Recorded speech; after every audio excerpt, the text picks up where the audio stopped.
As we know, India is a great place for growth. We can see India is growing rapidly, especially when it comes to organized sector. India has been a new place for organized sector. We can see many kinds of organized sector has been growing up, and it's a great place for organized sector.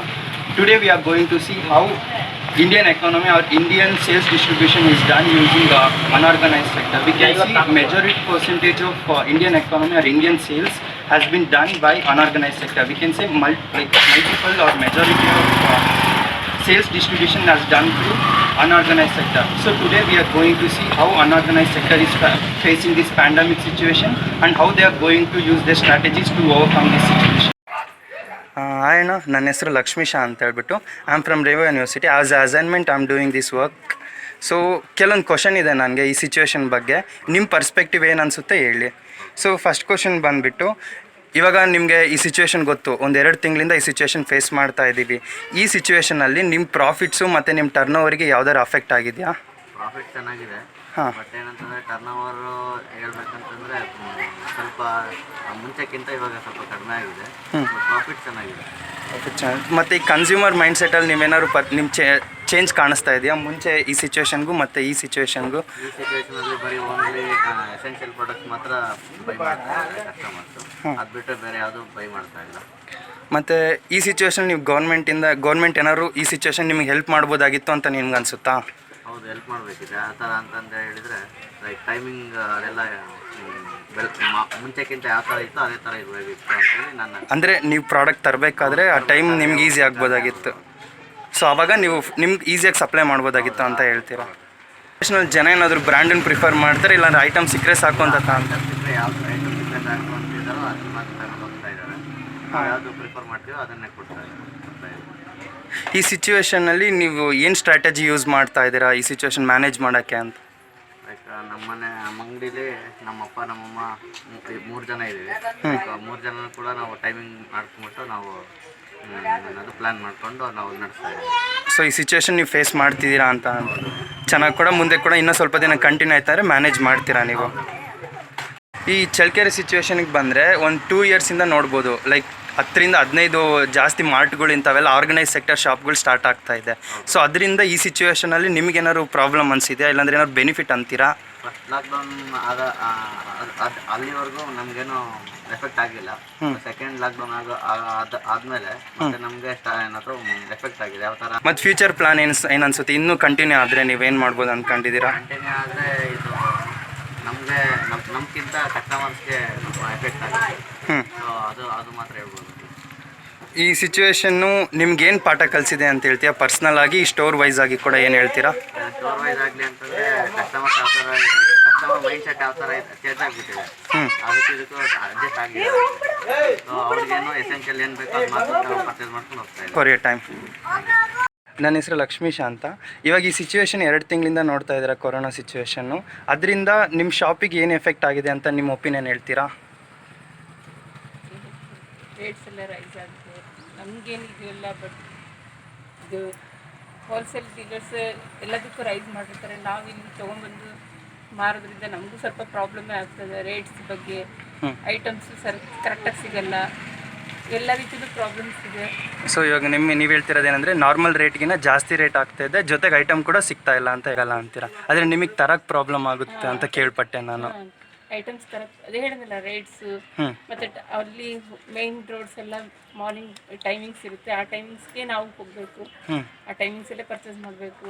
ಅವೆಲ್ಲ ಸ್ವಲ್ಪ problems ಇದೆ. ಇದರಿಂದ ನಿಮಗೆ sales ಆಗಲಿ profit ಆಗಲಿ ಕಮ್ಮಿ ಆಗಿದೆ ಅಂತ ಹೇಳ್ತೀರಾ? ಪ್ರಾಫಿಟ್ ಕಮ್ಮಿನೇ ಇದೆ, ಸೇಲ್ಸು ಅಷ್ಟೇ. ಮತ್ತು ರೆಗ್ಯುಲರ್ ಕಸ್ಟಮರ್ಸು ಎಲ್ಲ ಸಿಗಲ್ಲ. ಈ ಹಾಲಿಡೇಸ್, ಈ ಕರೋನಾ ಹುಟ್ಟಿಂದ ಯಾರೋ ಬರ್ತಾರೆ ಯಾರೋ ಹೋಗ್ತಿರ್ತಾರೆ ಅಷ್ಟೇ. ಈ ಟೈಮಲ್ಲಿ ಜಾಸ್ತಿ ಯಾವುದಕ್ಕೆ ಜನ ಇನ್ವೆಸ್ಟ್ ಮಾಡ್ತಾ ಇದ್ದಾರೆ ಅಂತೀರಾ? ಎಂಥ ಪ್ರಾಡಕ್ಟ್ಗಳಿಗೆ ಜಾಸ್ತಿ ದುಡ್ಡು ಹಾಕ್ತಾ ಇದ್ದಾರೆ ಈ ಟೈಮಲ್ಲಿ ಅಂತ ಹೇಳ್ತೀರಾ? ಅದರಿಂದ ಈ ಮ್ಯಾಗಿ ಈ ಥರದ್ದೆಲ್ಲ ಫಾಸ್ಟ್ ಫುಡ್, ಆ ಥರದಕ್ಕೆ ಅಂದರೆ ಫಾಸ್ಟ್ ಫುಡ್ ಐಟಮ್ಸ್ ಅಲ್ಲಿ ಹೊರಗಡೆ ಸಿಗ್ತಾ ಇದ್ದಲ್ಲ, ಅದನ್ನೆಲ್ಲ ಮನೇಲಿ ಪ್ರಿಪೇರ್ ಮಾಡಿ ತಿನ್ನೋದಕ್ಕೋಸ್ಕರ ಆ ಥರದ ಐಟಮ್ಸೇ ಜಾಸ್ತಿ ಕೇಳ್ತಾ ಇದ್ದಾರೆ.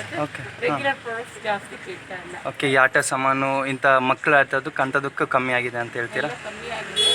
ಫಾಸ್ಟ್ ಫುಡ್ ಏನೇನು ಬೇಕೋ ಆ ಥರದ ಐಟಮ್ಸ್ ಜಾಸ್ತಿ ಕೇಳ್ತಾರೆ. ಓಕೆ, ಥ್ಯಾಂಕ್ಸ್ ಅಂತ. ಈ ಸಿಚುವೇಷನಲ್ಲಿ ನಿಮಗೆ ಗೌರ್ಮೆಂಟಿಂದ ಏನಾದ್ರು ಸಪೋರ್ಟ್ ಕೊಡ್ಬೋದಾಗಿತ್ತು, ಏನಾದ್ರು ರೂಲ್ಸ್ ಆಗಲಿ ಮಾಡಿಫಿಕೇಷನ್ ಆಗಲಿ ನಿಮಗೋಸ್ಕರ ಮಾಡ್ಬೋದಾಗಿತ್ತು ಅಂತ ಹೇಳ್ತೀರಾ, ಎಸ್ಪೆಷಲಿ ಈ ಫೀಲ್ಡಲ್ಲಿ? ಗೌರ್ಮೆಂಟ್ ಸ್ವಲ್ಪ ಕೊಡಬೇಕಾಗಿತ್ತು, ಬೇರೆಯವ್ರಿಗೆಲ್ಲ ಕೊಟ್ಟಿದೆ. ಒಂದು ಅಂಗಡಿ ಇಟ್ಕೊಂಡಿದ್ದಾರೆ ಅಂತ ಹೇಳ್ಬಿಟ್ಟು ಅವ್ರದ್ದು ಸಾಹುಕಾರ ಅಂತೇಳಿ ಅವ್ರಿಗೆ ಏನು ಕೊಡೋದಿಲ್ಲ. ಈಗ ವ್ಯಾಪಾರಗಳಿಲ್ಲ, ಹೆಚ್ಚಿಗೆ ರೇಟ್ ಕೊಟ್ಟು ತರಬೇಕು, ಅವ್ರಿಗೆ ಅವರು ನಮಗೆ ಸಿಗೋದಿಲ್ಲ, ಲಾರಿ ಬಾಡಿಗೆ ಕೊಡಬೇಕು, ನಮಗೆ ಜಾಸ್ತಿ ಬೀಳುತ್ತೆ ಅಂತಾರೆ. ಇಲ್ಲಿ ಜನಗಳಿಗೆ ಹೆಚ್ಚಿಗೆ ರೇಟ್ ಮಾರೋದು ಬರೋದಿಲ್ಲ, ನಮಗೆ ಲಾಭಗಳು ಏನೂ ಇಲ್ಲ. ಇವಾಗ ನೀವೇ ಅಂದರೆ ರೇಟ್ ಜಾಸ್ತಿ ಆಗಿದೆ ಅಂತ ಹೇಳ್ಬಿಟ್ಟು, ಇವಾಗ ನೀವಲ್ಲಿ ರೇಟ್ ಜಾಸ್ತಿ ಕೊಟ್ಟು ತಂದು ಈಗ ಜನರಿಗೆ ನೀವು ರೇಟ್ ಮಾಡೋಕ್ಕಾಗಲ್ಲ, ಕೆಲವೊಂದಲ್ಲಿ ಮಾಡ್ತೀರಾ? ಕೆಲವು ಮಾಡೋದಕ್ಕೆ ಬರೋದಿಲ್ಲ ಜಾಸ್ತಿ. ಈಗ ಇಲ್ಲಿ ಬಡವರು ಇರ್ತಾರೆ, ಅವ್ರಿಗೆ ಹೆಚ್ಚಿಗೆ ರೇಟ್ ನಾವೇ ತೊಗೊಂಡಾಗ ಲಾಭ ಇಲ್ದಂಗೆ ಕಡಿಮೆ ಲಾಭಕ್ಕೆ ಕೊಡಬೇಕಾಗುತ್ತೆ. ಸೊ ಕೆಲವೊಂದು ಅನಿವಾರ್ಯ ಕಾರಣದಿಂದ ರೇಟ್ ಮಾಡಿದಾಗ ಜನ ಯಾವ ಥರ ರೆಸ್ಪಾಂಡ್ ಆಗ್ತಿದ್ದಾರೆ ನಿಮಗೆ? ಆ ಥರ ಜಾಸ್ತಿ ಅಂದಾಗ ಅವ್ರು ಜಾಸ್ತಿ ಅಂದಾಗ ಈ ಲಾಕ್ಡೌನ್ ಹಿಂಗೆ ಆಗ್ಬಿಡ್ತು ಅಂತ ಹೇಳ್ಬಿಟ್ಟು ಬಾಧೆ ಪಡ್ತಾರೆ. ಕೆಲವರು ತಗೊಂಡು ಹೋಗ್ತಾರೆ, ಕೆಲವರು ಕಡಿಮೆ ತೊಗೊಂಡು ಹೋಗ್ತಾರೆ, ಕೆಲವರು ಬೇಡ ಬೇಡಪ್ಪ ನೋಡ್ಕೊಳ್ಳೋಣ ಅಂತ ಹೋಗ್ತಾರೆ. ಸೊ ನಿಮ್ಮ ಮೇಲೆ ಇದೇನು ತೊಂದರೆ ಇಲ್ಲ, ಬಟ್ ಆದಷ್ಟು ಕೆಲವೊಬ್ರು ತಗೊಂಡು ಹೋಗ್ತಾರೆ, ಕೆಲವರು ಬೇಡ ಅಂತ ಹೋಗ್ತಾರೆ, ಇರೋರು ಇದ್ದಿದ್ರಲ್ಲಿ ಅಡ್ಜಸ್ಟ್ ಮಾಡ್ಕೊಳ್ಳೋಣ ಅಂತ ಹೋಗ್ತಾರೆ. ಈ ಸಿಚುವೇಶನಲ್ಲಿ ನಿಮಗೆ ಸೇಲ್ಸ್ ಏನಾದ್ರು ಕಮ್ಮಿ ಆಗಿದೆ ಅಂತ ಹೇಳ್ತೀರಾ? ಸೇಲ್ಸು ಕಡಿಮೆ ಆಗಿದೆ. ಈಗ ಎಲ್ಲರೂ ತೊಗೊಂಡು ಹೋಗೋದಿಲ್ವಲ್ಲ, ಇದ್ದಿದ್ರಲ್ಲಿ ಅಡ್ಜಸ್ಟ್ ಮಾಡ್ಕೊತಿದ್ದಾರೆ. ಲಾಕ್ಡೌನ್ ಆಗಿ 2 ತಿಂಗಳಿಗೆ ಬಂತು. ಇವಾಗ ಈ ಸಿಚುವೇಶನ್ ಯಾವ ಥರ ಆಗಿದೆ ಅಂದರೆ, ನೀವು ಬೆಳಗಿನ ಟೈಮಲ್ಲೇ ನೀವು ಐಟಮ್ಗಳು ತರಬೇಕಂತ ಹೇಳ್ತೀರಾ? ಬೆಳಿಗ್ಗೆ ಟೈಮ್ ಮುಂಚೆ ಫಸ್ಟ್ ಲಾಕ್ಡೌನ್ ಇದ್ದಾಗ ಬೆಳಿಗ್ಗೆ ಟೈಮ್ ತರಬೇಕಾಯಿತು, 10 ಗಂಟೆ ಒಳಗೆ ನಾವು ಐಟಮ್ ತರಬೇಕಾಯಿತು. ಅದ್ರೊಳಗೆ ತಂದು ಇದ್ರಲ್ಲಿ ಮಾರ್ಕೋಬೇಕು, ಇಲ್ಲಿ ಸುಮ್ಮನೆ ಇರಬೇಕು. ಈಗಿನ ಟೈಮಿಂಗ್ ಇದೆ, 2ನೇ ತಾರೀಕು ಲಾಕ್ಡೌನ್ ಆದ್ಮೇಲೆ ಎಲ್ಲ ಅಂಗಡಿಗಳು ಮಧ್ಯಾಹ್ನದವರೆಗೂ ಸಾಯಂಕಾಲ 4 ಗಂಟೆವರೆಗೂ ತೆಗಿತಾರೆ. ಓಕೆ, ಆದರೆ ಐಟಮ್ಸ್ ಸಿಗ್ತಾ ಇಲ್ಲ. ಈ ಸಿಚುವೇಶನ್ ನೀವು ಯಾವ ಥರ ಫೇಸ್ ಮಾಡ್ತಾ ಇದ್ದೀರಾ? ಇಲ್ಲಿ ಆ ಅಂಗಡಿಗೊಂದು ಈ ಅಂಗಡಿಗೊಂದು ಎಲ್ಲ ತಿರುಗಿ ತರ ಅಷ್ಟೊತ್ತಿಗೆ ಅಂಗಡಿಗೆ ತರ ಅಷ್ಟೊತ್ತಿಗೆ ಟೈಮ್ ಆಗಲ್ಲ. ಸೊ ನೀವು ಒಂದು ಐಟಮ್ ಒಂದ್ ಕಡೆ ತರ್ತಾ ಇದ್ದು, ಇವಾಗ ಭಾಳ ಅಂಗಡಿಗಳು ತಿರುಗಾಡ್ಬೇಕು. ಟೈಮ್ ಕೂಡ ನಮ್ಗೆ ಅಡ್ಜಸ್ಟ್ ಆಗೋದಿಲ್ಲ, ಜಾಸ್ತಿ ಕನ್ಸ್ಯೂಮ್ ಆಗ್ತಾ ಇದೆ ಅಂತ ಹೇಳ್ತೀರಾ? ಈ ಸಿಚುವೇಶನಲ್ಲಿ ಜನ ನೀವು ದಿನ ಬರೋದು ನೋಡ್ತಾ ಇದ್ದೀರಾ, ಯಾವುದಕ್ಕೆ ಜಾಸ್ತಿ ಏನು ಪ್ರಾಡಕ್ಟ್ ಜಾಸ್ತಿ ಪರ್ಚೇಸ್ ಮಾಡ್ತಾ ಇದ್ದಾರೆ ಜನ ನಿಮ್ಮ ಅಂಗಡಿಯಲ್ಲಿ? ಯಾವುದೇ ಐಟಮ್ ಆಗಲಿ ಅವ್ರು ಏನು ಐಟಮ್ ಬೇಕು ಅಷ್ಟು ಮಾತ್ರ ಪರ್ಚೇಸ್ ಮಾಡ್ತಿದ್ದಾರೆ. ಬೇರೆಯವ್ರಿಗೆ ಅನವಶ್ಯಕವಾಗಿ ಯಾವುದೇ ಅನಗತ್ಯ ಎಕ್ಸ್ಪೆನ್ಸಸ್ ಯಾವುದು ಮಾಡ್ತಾ ಇಲ್ಲ. ಏನಿದ್ರು ಅವ್ರಿಗೆ ರೇಷನ್ನು, ಒಂದು ಟಿಫನ್ ಮಾಡೋಕೆ ಉಪ್ಪಿಟ್ಟು, ರವೆ, ಅವಲಕ್ಕಿ ಇಂಥವಕ್ಕೆ ಮಾಡ್ತಾರೆ, ಬೇರೆ ಹೋಗ್ತಾ ಇಲ್ಲ. ಸೊ ಮನೆಗೆ ಬೇಕಾಗಿರೋ ಗ್ರಾಸರಿಗಳಿಗೆ ಮಾತ್ರ ದುಡ್ಡು ಹಾಕ್ತಾ ಇದ್ದಾರೆ ಅಂತ ಹೇಳ್ತೀರಾ?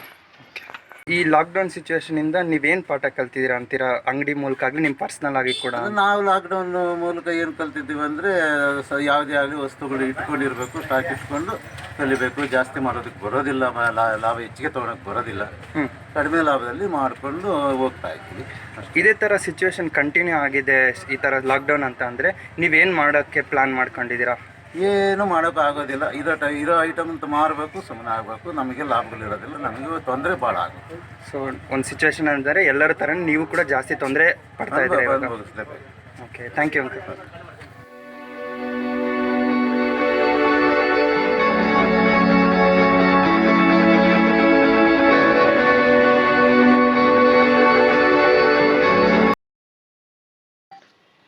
So as of now, we know what retailer are actually facing it and what are the strategies they are making in order to survive this kind of situation.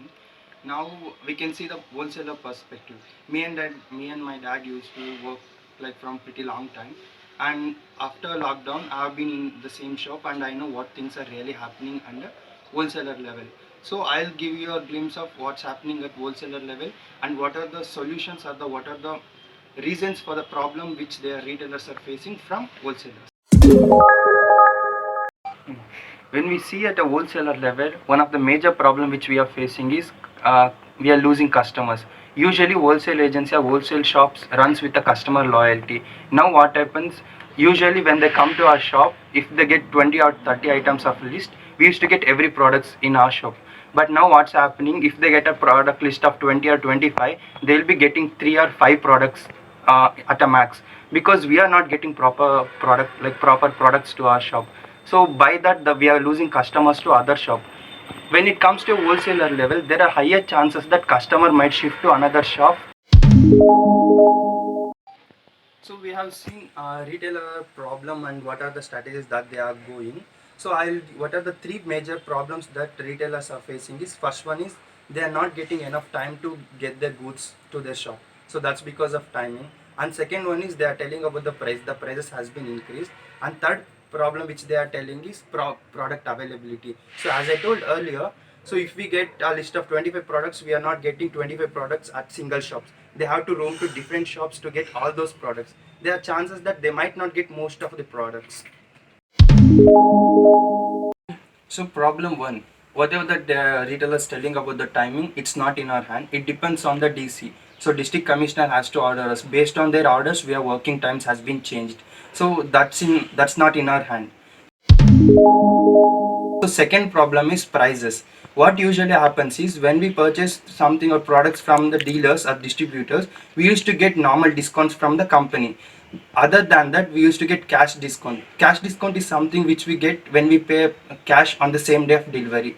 And these two are the discounts which we used to get from the company. And the third discount or third thing is we used to get transportation done by the dealers. So these three used to happen in the normal days. Now what's happening, we are not getting normal discounts and we are not getting cash discount.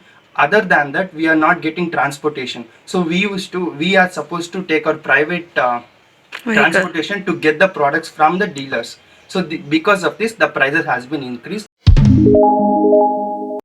And the third problem is availability of products. So what usually happens, the dealers used to deliver products to our doorsteps. That was reducing our cost. Now what's happening, we are supposed to go to the dealers and we have to get the products. So that takes transportation cost.